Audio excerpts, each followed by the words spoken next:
is that President Ruto is a micromanager. President Ruto is a dictator. President Ruto does not have time for alternative view, whatever professional that view may be. Embrace them all. Embrace them all. Formidable. Let us come in without coming with a position that mine, I must be presidential candidate. I must be running mate. I must be a minister. Let us form the government. All those other positions will come later. Richard, the danger today, I can see William Ruto will lose the next election. You can see that? I can see that, and there's something short of a miracle. Oh, unless the votes are manipulated by what Oscar Sudi said. No, they are not even capable of manipulating, in the sense that you can manipulate if it is 300,000 votes, 100,000 votes, 50,000 votes. But when all said and done, the margin may be about 4 million votes or more. And today, if you want to go down, be associated with William Ruto. Even people like Mutai Gagwe, people like William Kabogo, people like Lee Kinyanjui, they will have to fight harder to survive at home in the next election, whether Ruto wins or not.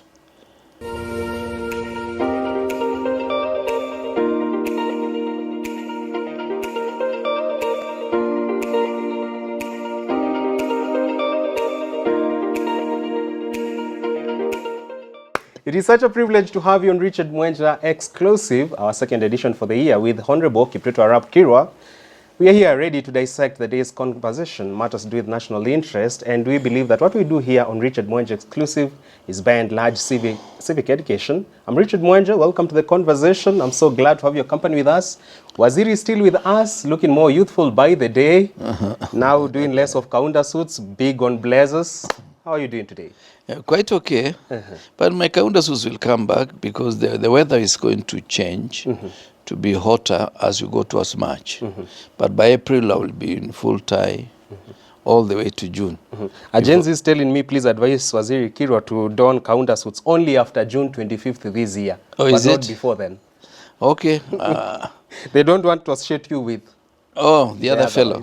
Our friend. Your friend. Our friend. Oh, yeah, really, our friend. He's our friend. Certainly. Yeah. You're well?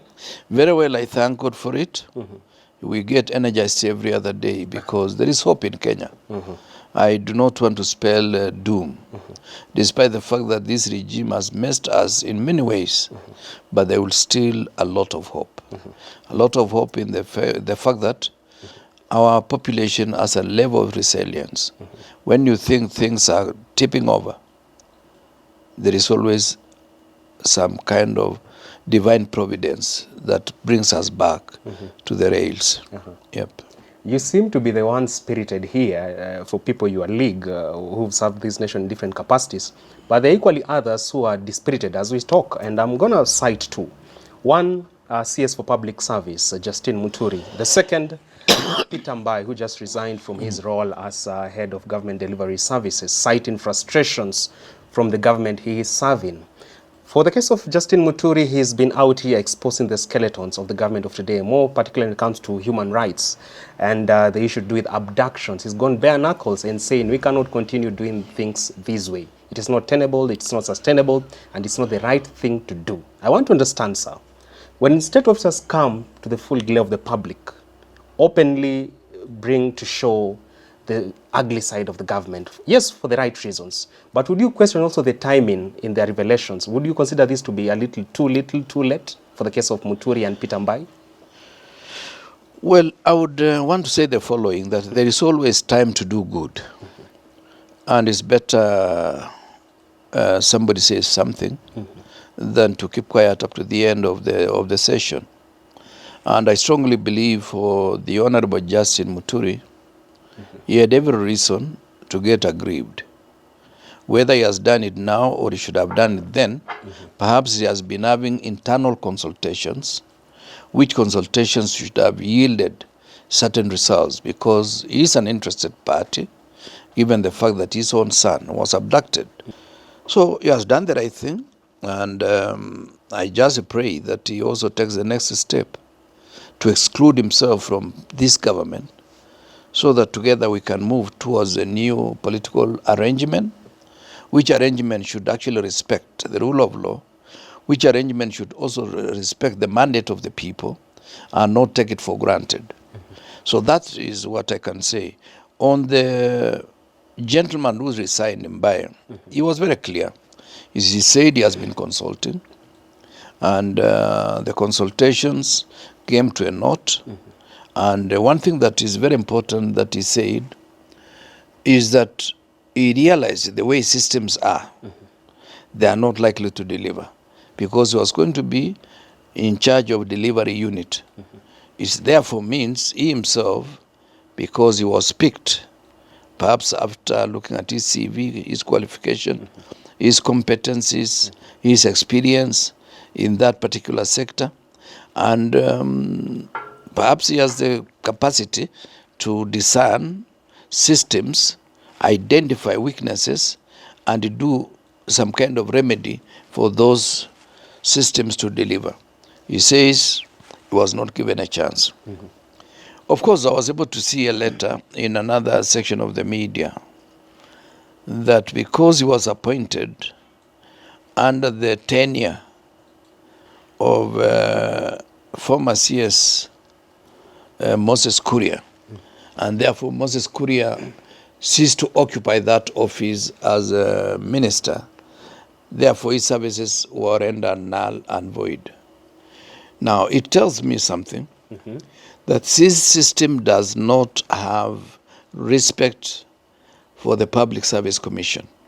Because as a minister, I would expect, if I'm appointing somebody to a position, it is not a position to me, it's a position within the public service, so that this person, unless he is my peer, but if it is a position within the public service, that position must be respected beyond the tenure of the minister. I remember I appointed many people. I used to have 27 parastatals in my former ministry.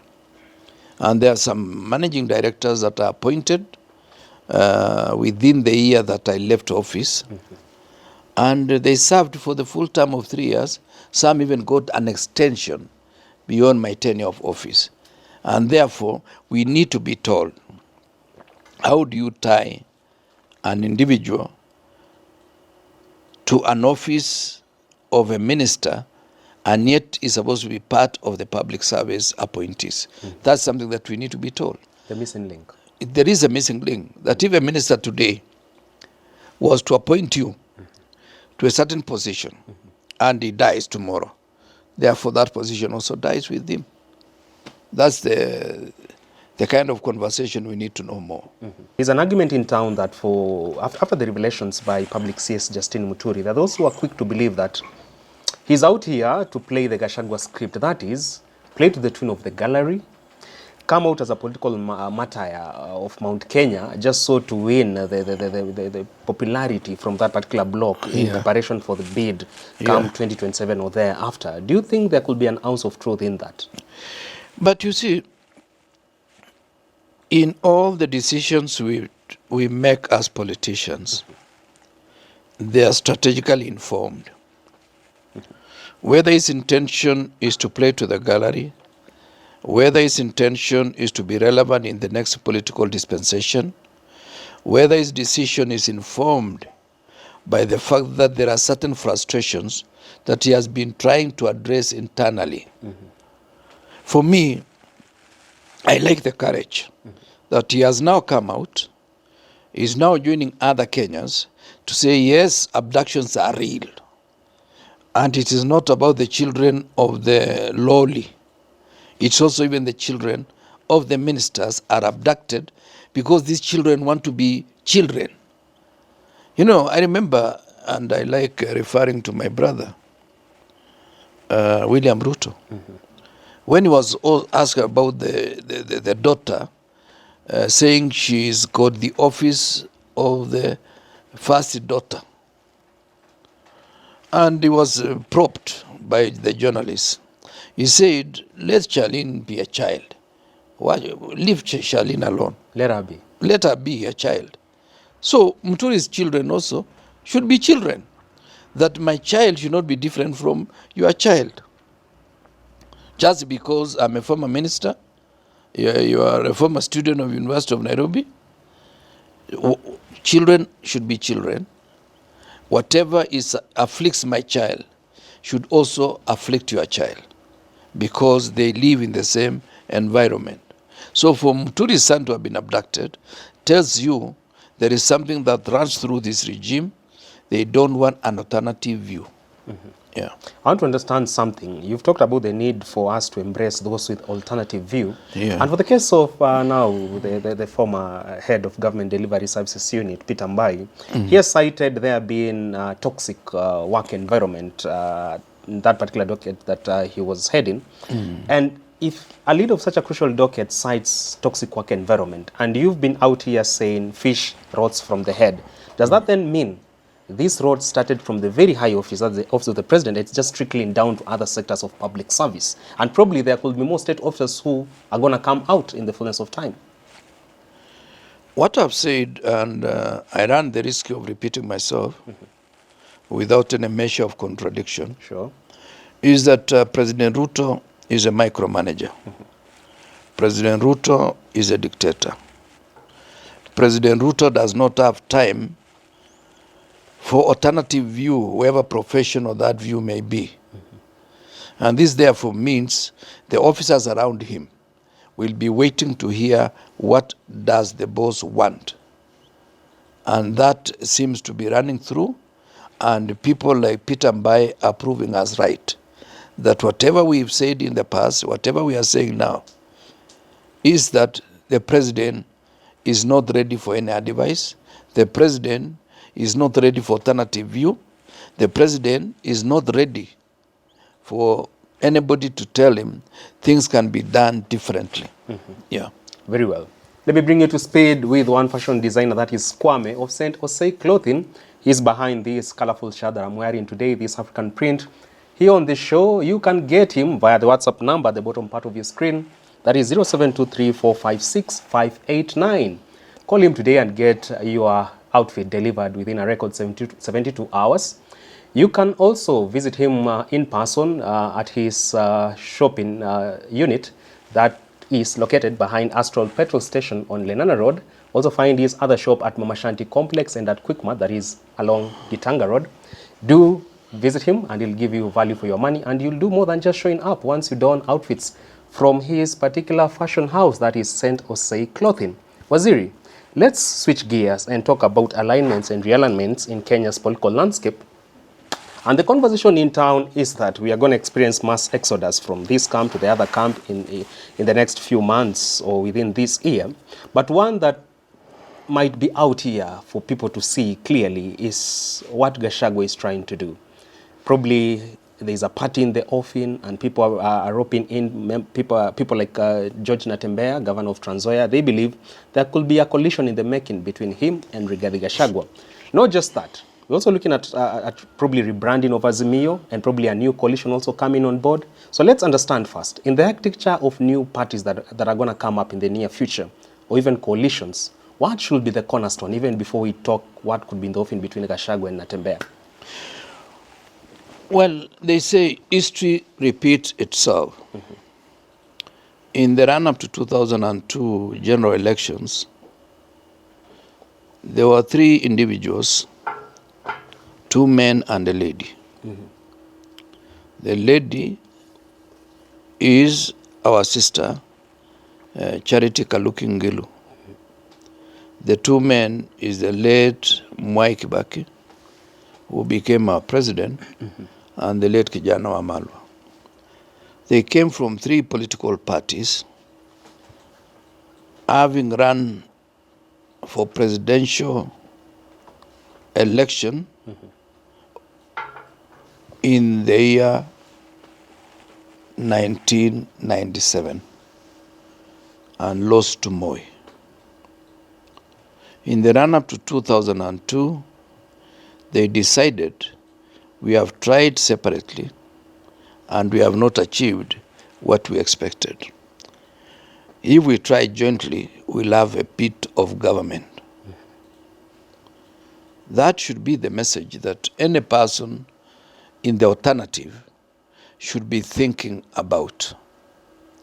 That is to say, those of us who have previously been in Azimio or not part of Kenya Kwanza should realize that it took an effort of 3 individuals plus others, culminating in the formation of National Alliance of Change, which was taken to court, then National Alliance of Kenya, that on 17th of September 2002, 18th of September 2002, we formed that alliance, National Alliance of Kenya, with its presidential candidate being the late Mwai Kibaki, the late Wamalwa, running mate, and Charity Ngilu, Prime Minister designate when we formed the government.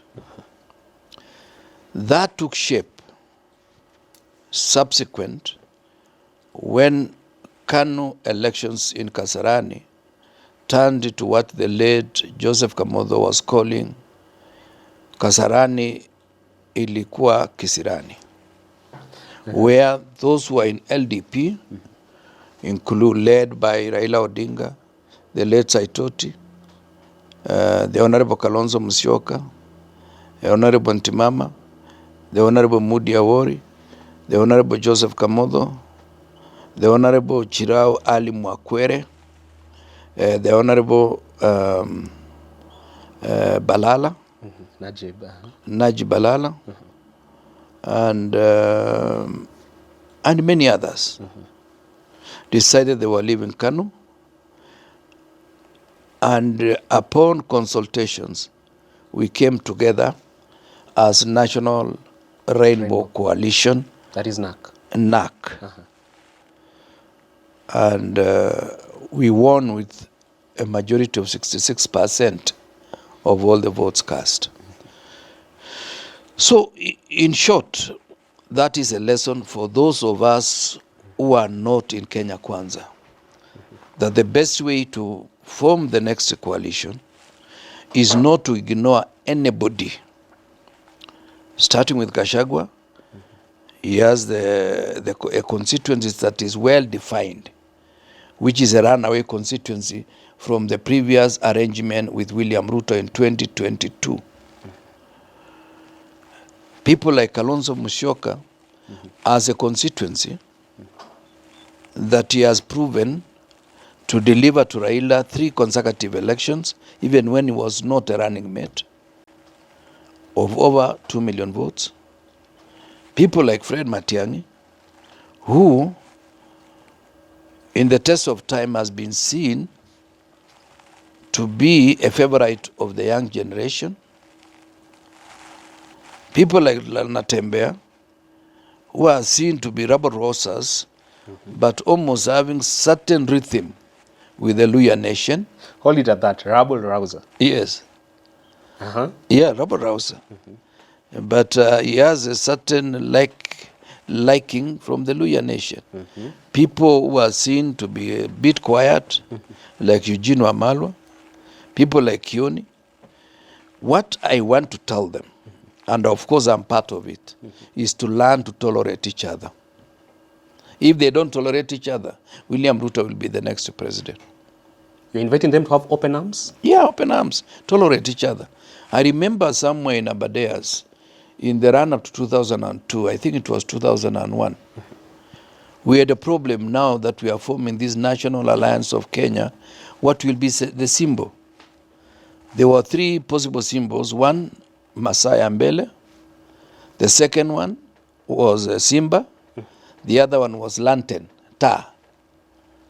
Then the late Matu Amai made almost what became a fatal political mistake. How so? How so? He said, you guys, you have very few votes. I have 1 million, I have 1 million. We got 1.9, and therefore, we should use taa because many people know taa. Yeah. Everybody almost ran away that why didn't you win the election with your 1.9 million votes? So it took my intervention because by then Professor Anyang' Nyong'o was presenting a paper on how to share portfolios So you've been a mediator since day one. I was in the meeting, it happens. So I took over the meeting and I told them, I've come from Kanu. And there is no symbol called Kanu here.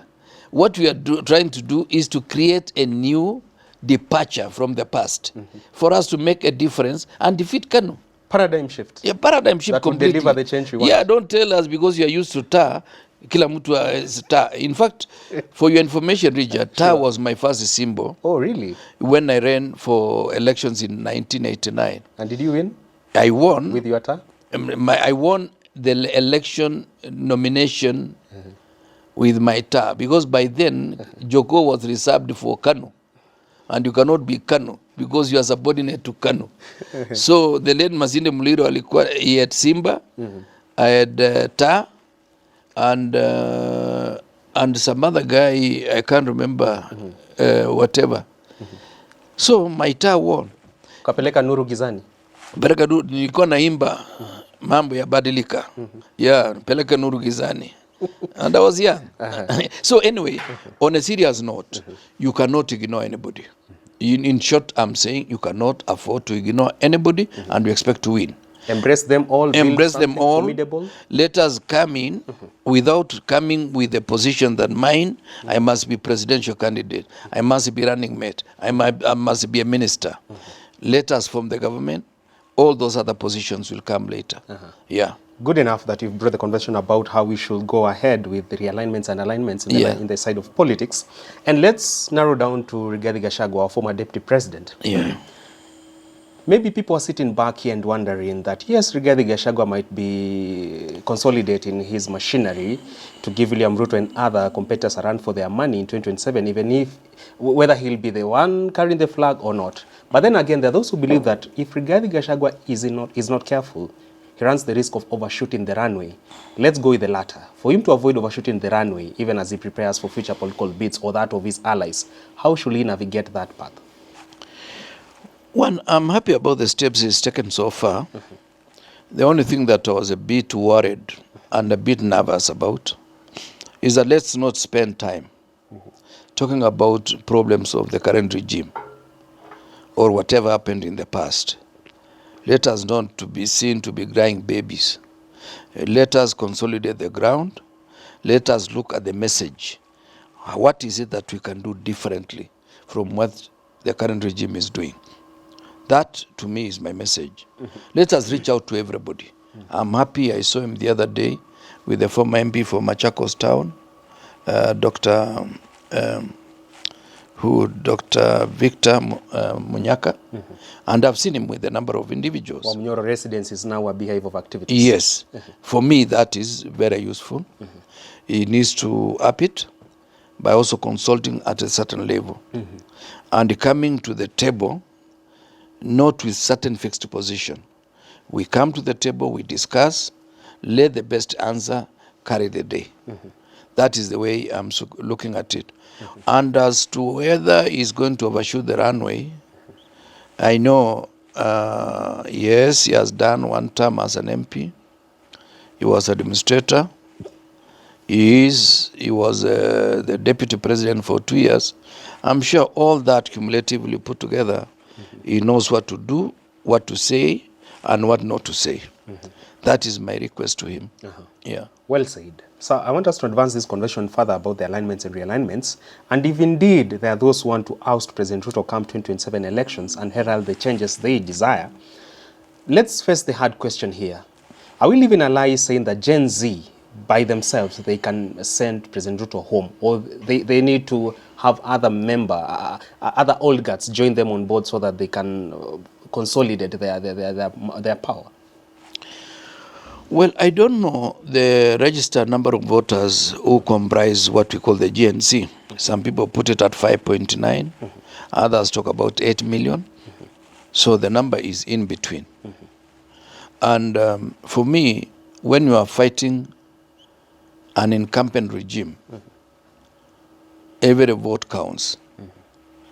The GNC need to be galvanized in a way that they are part of a national conversation for purposes of effectively focusing on what needs to be delivered.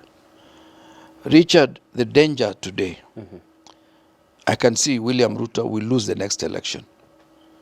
You can see that? I can see that, unless something short of a miracle. Or unless the votes are manipulated by what Oscar Sudi said. No, they are not even capable of manipulating, in the sense that you can manipulate if it is 300,000 votes, 100,000 votes, 50,000 votes. But when all said and done, the margin may be about 4 million votes or more. I'm telling you today. My worry is that we may talk about William Ruto, win the election, and we do not have a clear program of action. Then after 5 years, William Ruto comes back to government. He does as a Trump. For me, that's more worrying than defeating him. Defeating him is what the French say, fait accompli. Unless something short of a disaster. Anybody, even if we were to pick on you, and we run you against him, you have the requisite qualifications. You are of age, because the Constitution removed the lower limit. You have a university education, not like that of Sudi. And you come from a community, so though peripheral in Trans Nzoia, but as the gravitas nationally. I'm glad that you have confidence in me. I have confidence in all Kenyans, including Ryan. Did you have to steal the thunder from me, though? No, but I'm just telling you that how easy it is to beat William Ruto. Yeah. I get it. Yeah, it is easy. It's not. Actually, he has already beaten himself. He has beaten himself. And I don't want us even to be spending more time talking about him. Let's talk about alternative programs.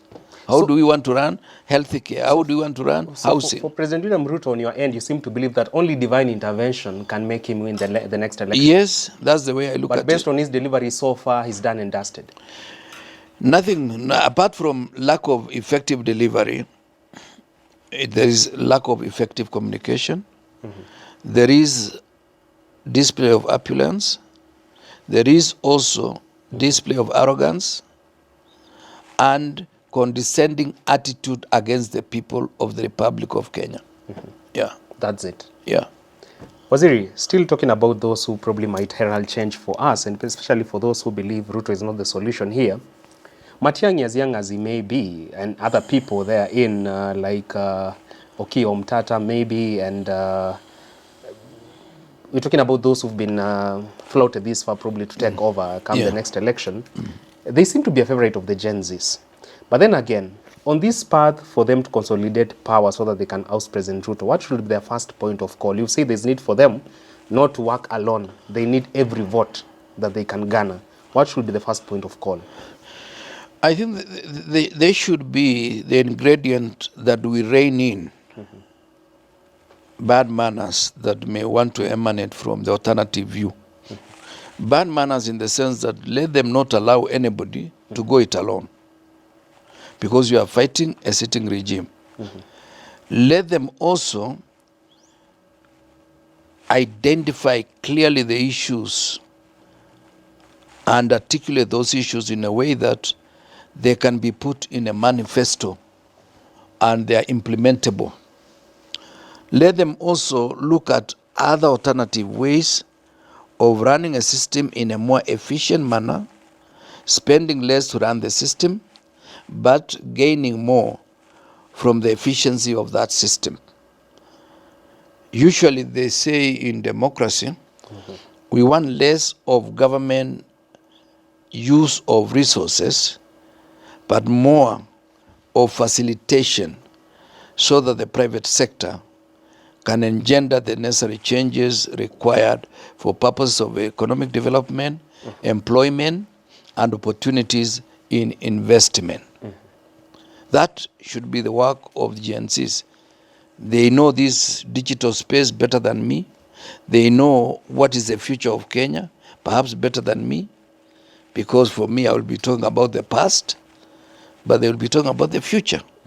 So my take is that they should be vigilant, and they should also be alive to the fact that they are also targeted by the alternative view from the other side of the bargain. Because I've seen some of the people who are very vibrant on the 25th of June last year. They seem to have close ranks with some of the people in Kenya Kwanza. And therefore, I want also to see their commitment. You see, at times, if I was to be appointed minister today, I know you and everybody will condemn me that after all, so he was looking for a job. Sure. But then you don't seem to appreciate the fact that I'm resisting even the thought of wanting to be a minister in this regime. I would rather be a chairman of an institution in the next regime, or even presidential advisor on issues food security, on issues diplomacy, because those are areas I've trained in. So I want us to be vigilant. It is not all the people who are bought. Even the GNC, some of them, we have seen them, not so straight. There could be sellouts in the pipeline? Yes. Where are the people who are so vibrant, talking a lot of good English? They have disappeared. I don't like mentioning names. Yeah. But some have disappointed you in the fullness They of have time. disappointed me because, you see, it was not about us. It's not about me getting an extra shirt. It is about what can we do to make the difference that we require in Kenya. How do we bring back the systems to work? Yeah. Finally, let's talk about your friend, Wiper leader Kalonzo Musyoka. Many Gen Zs seems to resonate with these ideologies about how we can herald change for Kenya in the near future. But they're also curious with the friends that Kalonzo Musyoka should first bring on his camp. And they have at least three in mind. One, let's start with Jeremiah Kioni. Yes, they want Jeremiah Kioni on Kalonzo's camp, but they too feel that Kioni is just an extension of Uhuru Kenyatta. Some say Eugene Wamalwa is not playing the hard stance kind of politics, but let's face the truth. The boy is articulate and intelligent. Yes. And very lastly, Fred Matiang'i. Gen Z, some are believing that we better have a benevolent dictator than a brutal dictator because they consider President William Ruto to be such. When it comes to that list that they have in mind, yes, they have their shortcomings, some of which I've cited, but do you believe that will be a lethal brigade if it surrounds Kalonzo Musyoka in his friendship camp? Well, Kalonzo Musyoka needs all of us, even you and I. And therefore, anybody who gives him a visit should not be sent away at the gate because he has a message to bring in. Because one of the guys in the list is Babayao. Babayao today, if he's allowed to run, is a formidable candidate in Kiambu. He can get you about 1.5 million votes in Kiambu. So let's not lock out people on the basis of this one is not clean, this one is extension of Uhuru Kenyatta, because Uhuru Kenyatta can also be part of us.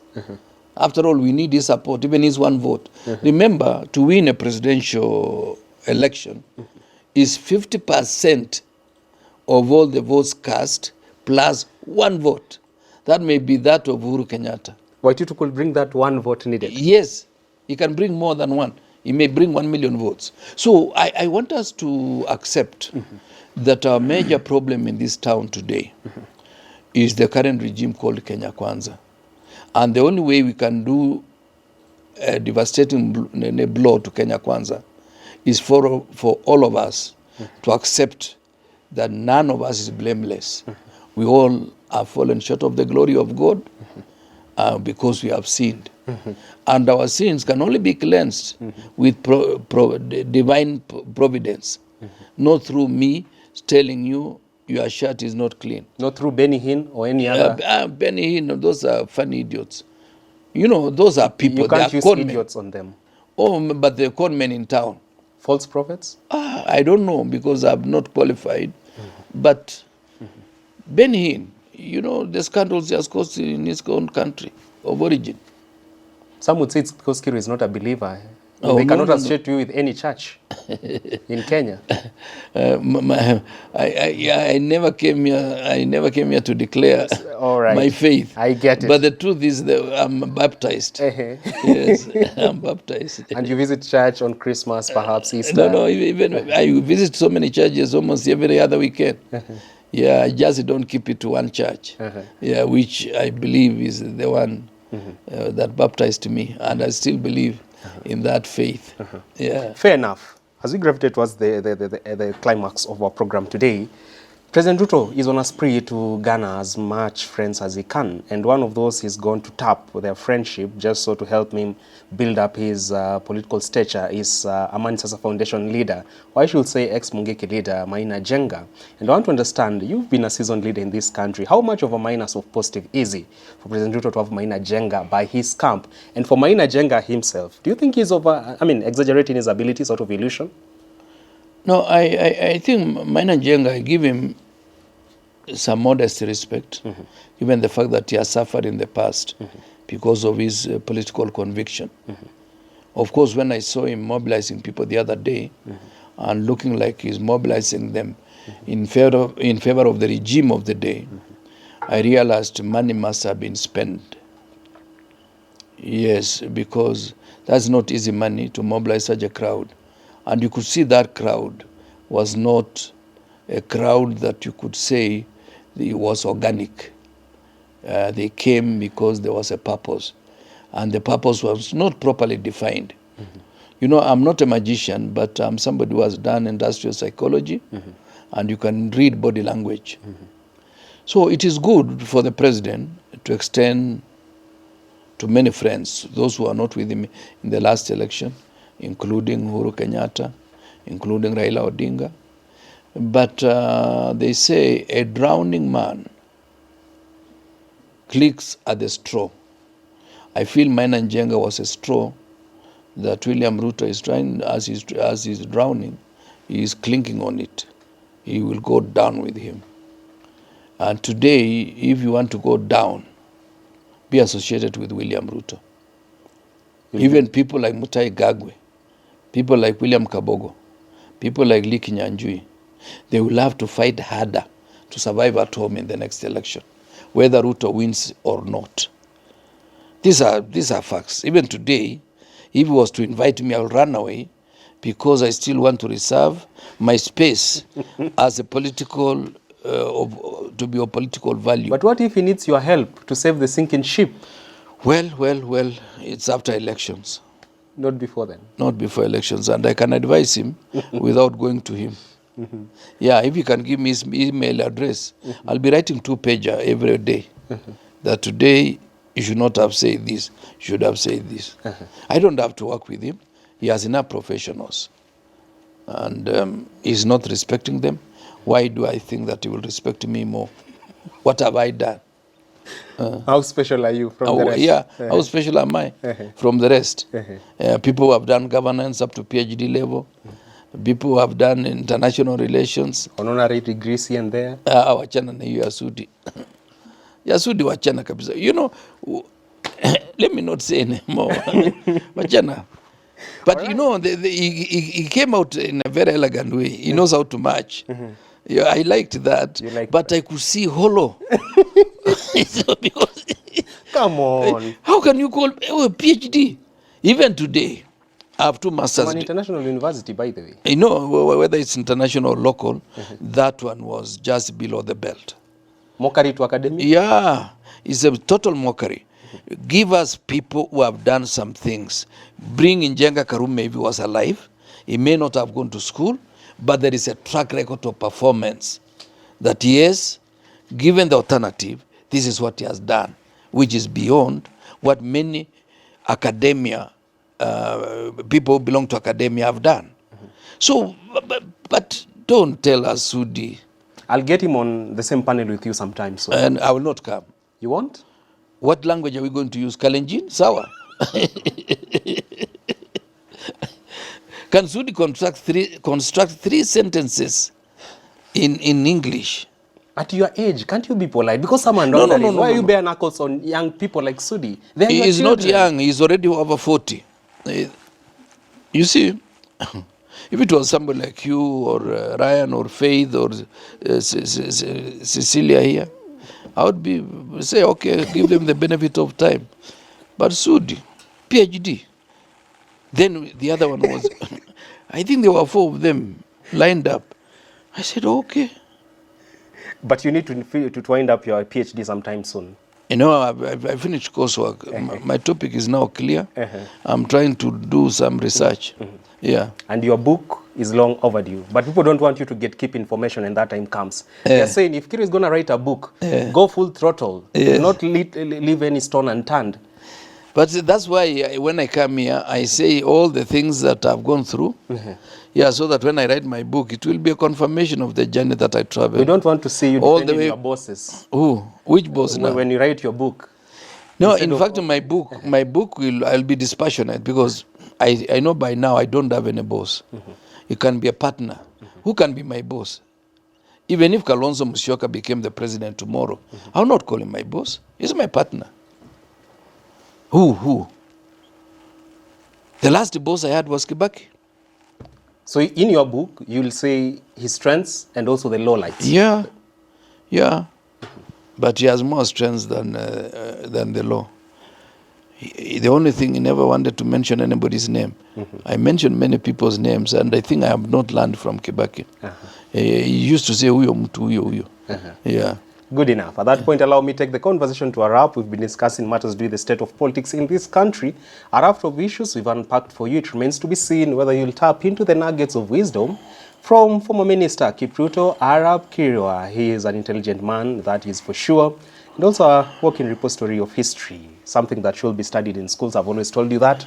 All thanks to his sharp memory. Time now for our Heroes Corner segment.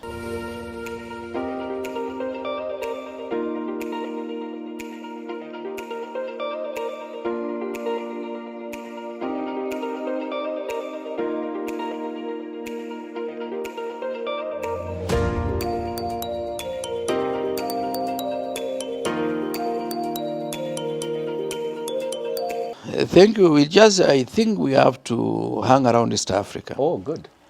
And we go to our neighbor in the West. The neighbor that does a lot more business with us than any country in the world. Uganda. Oh, really? Yes. Uganda does more business than any other country in the world. Some of the businesses you don't see. You see, even like this maize that William Ruto was saying, we are not importing. We import maize every year from Uganda, 2 million bags. We import maize from Tanzania, 2 million bags. We import maize from Ethiopia, southern Ethiopia, about 300 to 500,000 bags. So at times when people don't know the history of their own country, they run the risk of telling us things they believe to be facts when we know they are fallacies. So we'll go to Uganda. Sure. In 1955. Ah, good. 1955? Yes. Oh, really? Yeah, a mother gave birth to a young girl that went to school, went to Makerere, went to Harvard, and did a lot of work. She was a member of parliament in Uganda for 17 years. She was part of the Constituent Assembly that brought the current constitution of Uganda to what it is. She rose to be a minister. At some stage, the 6th vice president of Yoweri Museveni. And she did a lot more in terms of advising on issues of health, maternal health, issues of population, growth, and issues of development and population to run in tandem in a way that the country is able to get the most benefits of that. She has served elsewhere in the UN. Now she's among the wise persons of AU in Addis Ababa. She's an asset that is still advising the president on issues of population and development. Must have been a woman of many firsts. Many firsts. She has a medical degree from Makerere, and she has also a PhD from Harvard University. Genuine credentials? Genuine credentials wajana na hii ingine. Really? She is Dr. Spansiola Kazibwe, Wandera Kazibwe. Dr. Spaciosa Wandera Kasibwe. Wandira Kasibwe. Kasibwe. Ah. Yeah. Wow. That's the lady that I feel she has done a lot of work and she's worth mentioning in such a forum. And you've said she's still very much in town. She's still very much in town. She's 2 years older than me. Ah, good. Which means I can still also serve this country in other aspects. Yeah. Especially after Baba wins the AUC bid, he can employ you there perhaps. No, I will not go there. I was in Ethiopia for 4 years, serving IGAD as a special envoy to Somalia peace and national reconciliation. I've had my tour in Ethiopia, unless I was to go there as a farmer or as a husband. Oh, really? Oh, yeah. Anything is possible. There you have it. Thank you so much for staying glued to our conversation today and tapping into insights coming from former Minister Kipchumba Arap Kirwa. Remember to give Kwame a call. He's my fashion designer for the day. Contact him via the number displayed at the bottom part of your screen. Once you make an order from him, he delivers within a record 72 hours. His shop is behind Astral Petrol Station on Lenana Road. Find his other shopping complex at Mama Shanti Complex and also at Quickmart, that is along Gitanga Road. Call Kwame today and you'll have your African print delivered to you, and you'll do more than just showing up for whichever event you want to attend. Thank you so much, Waziri. Do have a very fruitful week ahead. Week ahead. It's also my pleasure all the time when I come here. I feel renewed, refreshed, and feeling completely replenished in terms of ideas, challenges, and opportunities for Kenya and the region. We are humbled by your presence. Anytime is late time for us. Asante. All right. Continue aging gracefully. We pray for longevity of life. Okay. Your side. And pray for my grandson, Glenn. Certainly. Asante. He has become a darling of our audience. Oh, wonderful. Since his last show here before Christmas. Yeah. How is he doing, by the way? No, he's gone to school. By the time he declares there is no school. And he wants to sleep. Yeah, he says, no, hakuna shule leo. Yeah. But he'll become a real doctor with real credentials. I hope so. I just pray for him. Yeah. We pray for him. He gives me hope. Yeah. All right. He could be our next president someday. We never know, or a member of parliament. All right. Do enjoy the rest of your viewing. I'm Richard Mwenja. I'm out.